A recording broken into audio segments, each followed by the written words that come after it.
Virgil's the AENEID. Book 3. Landfalls, ports of call. Landfalls, ports of call. And this is basically what happened. He basically mentions a lot of things that have happened and regarding the aftermath of the fall of Troy. Like, hey, so that happened, and then, like, after we fought Troy, and after escaping from Troy, I led a few of the survivors to the coast of Rantia, where we built a new fleet of ships, and yeah, he talks about some of his travel. And here are a few things that happened along the way. 1. He basically defaces a tree, and dark blood comes out, and then the tree speaks to him, saying that it's the spirit of the son of Priam. Weird. 2. Apollo comes and speaks to Aeneas and tells him to go to the place of his ancestors. His father suggests that it's Crete, and they go to Crete. They try to build a city. Let's build a city. Yeah, build. And then they all get sick. There's a great epidemic. And then the gods of Troy come to him, and then they tell him that his father was mistaken, that instead of Crete, it should be Italy, the original home of the Dardanians, from which the Trojans took the name Dardanians.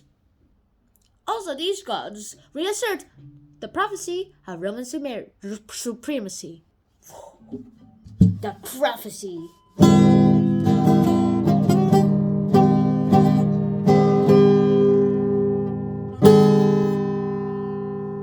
That was terrible guitar work. 3.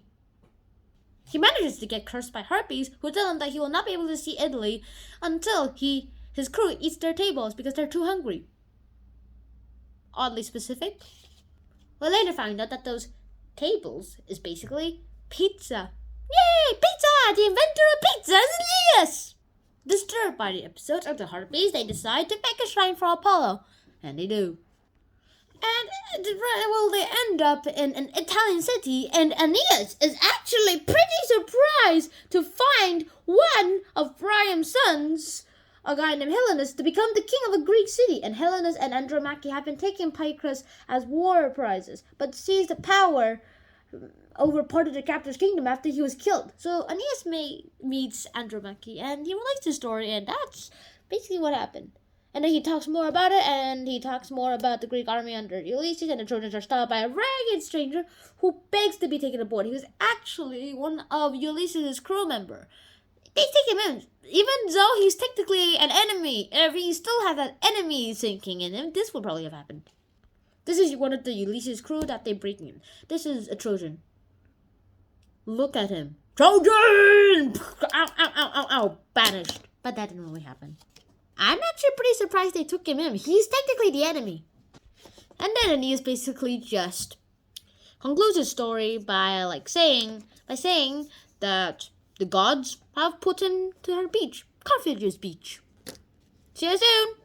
This is not analysis. That will be in books 1 to 6. Shannon out. Peace.